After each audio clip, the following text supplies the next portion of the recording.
वह सुबह कोई और सुबह नहीं थी।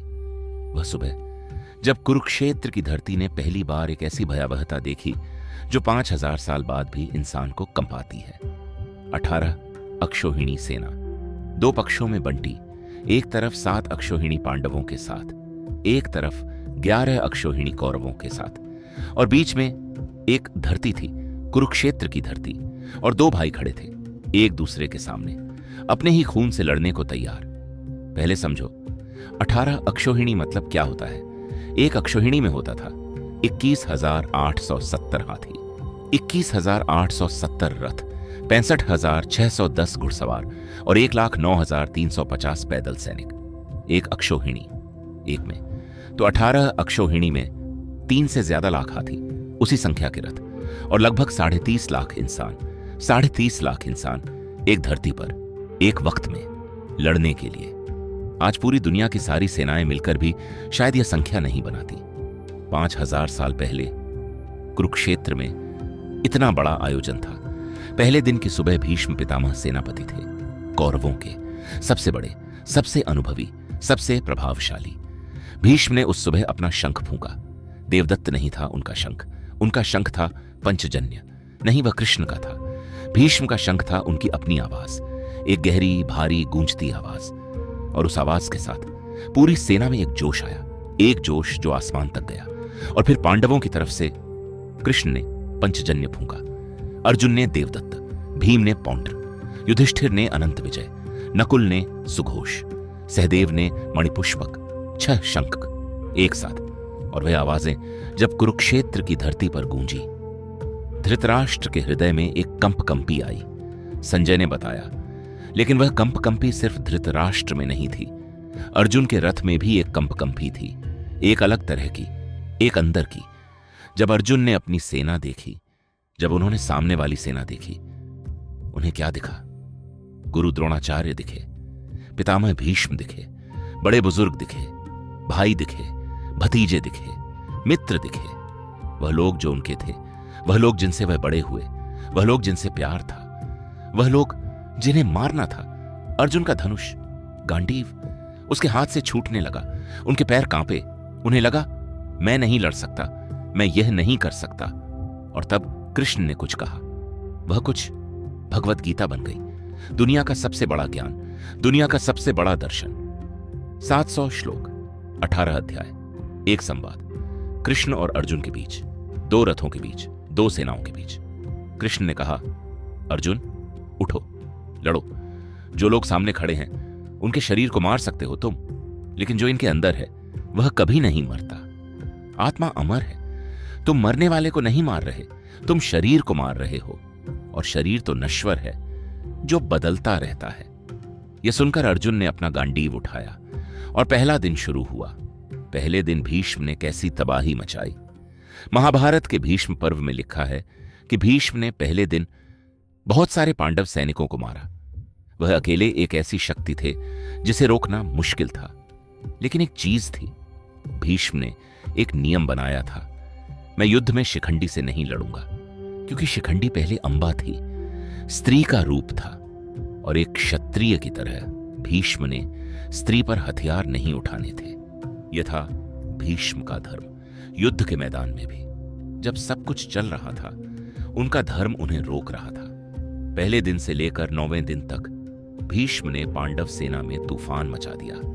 महाभारत कहता है, इन दिनों पांडवों ने हर रात सोचा कि कल क्या होगा।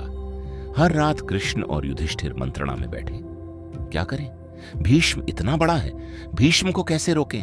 और फिर एक रात कृष्ण ने कहा, एक तरीका है, भीष्म ने खुद एक नियम रखा है, शिखंडी से वह नहीं लड़ेंगे, तो अर्जुन शिखंडी को आगे करो और उसके पीछे से अपने तीर चलाओ। अर्जुन का मन डोला, पितामह को इस तरह रोकना यह सही है क्या, यह धर्म है क्या? लेकिन कृष्ण ने कहा, अर्जुन, भीष्म पूरी पांडव सेना को अकेले तबाह कर देंगे अगर रोका नहीं। धर्म बड़ा है या सेना?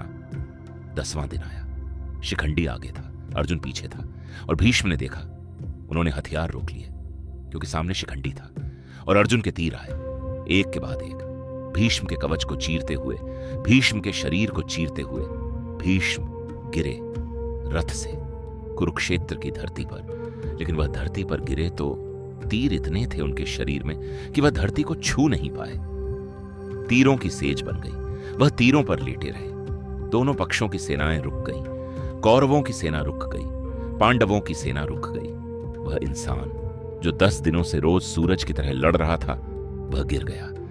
महाभारत में लिखा है कि भीष्म के गिरने पर आकाश से फूल बरसे, देवताओं ने आंसू बहाए, अप्सराओं ने गाना बंद कर दिया और कुरुक्षेत्र की धरती पर एक सन्नाटा छा गया।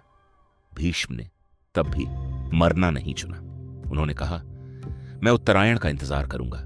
सूरज जब उत्तरायण में आएगा तब मैं अपनी मृत्यु चुनूंगा, क्योंकि उत्तरायण में मरना मोक्ष देता है।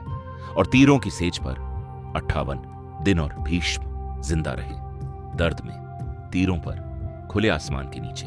और इस समय में उन्होंने युधिष्ठिर को राजधर्म सिखाया, दंड नीति सिखाई, मोक्ष शास्त्र सिखाया।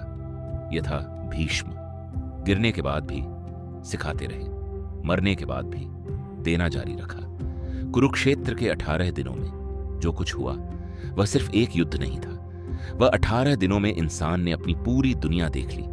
प्यार देखा, नफरत देखी, धोखा देखा, वफादारी देखी, शक्ति देखी, कमजोरी देखी, जीत देखी, हार देखी। और इस सब के बीच में एक आवाज थी, कृष्ण की आवाज, जो बार बार कहती रही, यह सब माया है, असली सत्य कुछ और है। महाभारत के 18 दिन 5000 साल बाद भी इंसान को कुछ कहते हैं। क्या तुम सुन रहे हो? और इन 18 दिनों में एक और बात थी। हर दिन कोई ना कोई मरा जो मरना नहीं चाहिए था। हर दिन एक ऐसी मौत थी जो दिल को तोड़ देती थी। 12वें दिन अभिमन्यु मरा, 16 साल का अर्जुन का बेटा। 7 महारथियों ने घेरा, अकेला था, बाहर निकलने की विद्या नहीं थी उसे, और फिर भी वह लड़ा। जब तक हाथ में एक भी हथियार था, लड़ा। जब हथियार टूट गया, रथ का पहिया लेकर लड़ा। जब वह भी गया, तब भी हारा नहीं। एक 16 साल का लड़का और 7 महारथी। यह धर्म था, यह न्याय था। लेकिन महाभारत में कहीं ऐसा नहीं लिखा कि यह धर्म था। महाभारत ने सिर्फ यह लिखा, यह हुआ। और इसका दर्द अर्जुन की आंखों में था, सुभद्रा के आंसुओं में था, और कुरुक्षेत्र की धरती पर बहते खून में था। 18 दिनों में सब कुछ था, जीत भी, हार भी, दर्द भी, खुशी भी, धर्म भी, अधर्म भी। महाभारत सिर्फ एक युद्ध नहीं था, वह इंसान की पूरी जिंदगी थी, 18 दिनों में सिमटकर। अद्भुत कहानी लोक पर आज की यह कहानी यहीं खत्म होती है। कुरुक्षेत्र का पहला दिन वह सिर्फ एक युद्ध का पहला दिन नहीं था, वह एक ऐसी शुरुआत थी जिसके बाद कुछ भी पहले जैसा नहीं रहा। ना वह लोग, ना वह धरती, ना वह जमाना। आप बताइए, महाभारत के 18 दिनों में आपको सबसे ज्यादा कौन सा दिन दिलचस्प लगता है? कमेंट में जरूर बताइए। और अगर आप महाभारत की और गहरी कहानियां सुनना चाहते हैं तो चैनल को सब्सक्राइब जरूर करें। धन्यवाद।